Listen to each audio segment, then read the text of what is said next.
The Valley of the Kings, Egypt, a sun-scorched landscape of sand and stone, the final resting place of pharaohs. For centuries, it has guarded the secrets of the dead.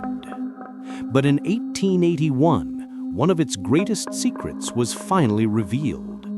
A hidden tomb, a secret cache known as DB 320, was discovered, containing the pristine mummies of some of Egypt's most legendary rulers, Ramses the Great, Seti I, Thutmose III. It was the archaeological find of a lifetime.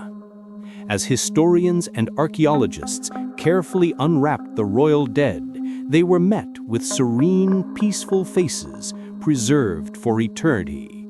But then they opened one simple, unmarked coffin, and the hushed reverence of the tomb was shattered by a silent 3,000-year-old scream.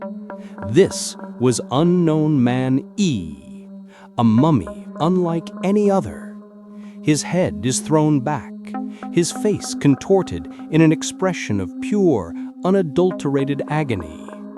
His mouth is wide open, as if in the middle of a final, horrifying shriek.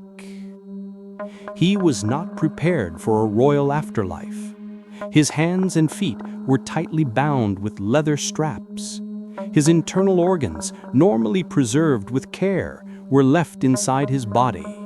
And most insultingly of all, he was wrapped not in fine linen, but in a sheepskin, a material considered ritually impure by the ancient Egyptians, guaranteeing he would never reach the afterlife.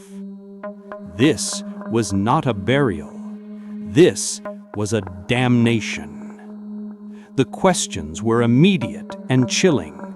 Who was this man? And what unspeakable fate had he suffered? For over a century, the leading theory pointed to a dark royal conspiracy. Ancient papyrus scrolls tell the story of the Harem conspiracy, a plot to assassinate the pharaoh Ramses III. The plot was led by one of his secondary wives, Tai, who wanted her son, Prince Pentawere, to take the throne. The conspiracy was discovered, and the plotters were brought to trial. The scrolls state that Prince Pentawere was found guilty and took his own life. Could unknown man E be the disgraced prince? The evidence is compelling. DNA analysis confirms he was a direct descendant of Ramses III. The age matches. But did he really take his own life? The bound limbs, the agonized expression, they tell a different story.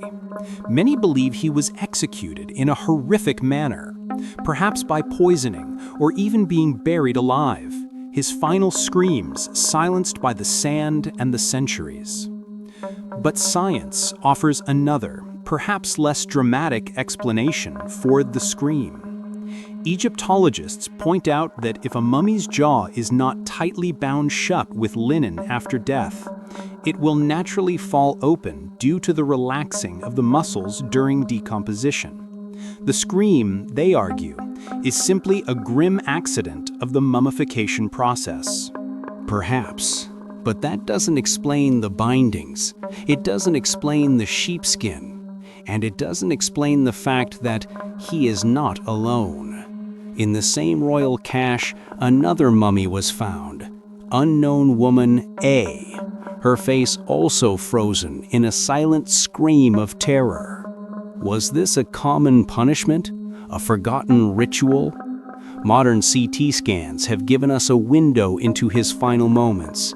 We can see his clenched jaw, his contorted throat. We know he died in agony. But science can only take us so far. It cannot give us his name for certain. It cannot tell us what he saw or felt in the moments before darkness consumed him. His identity may be lost to time, but his scream has echoed through eternity.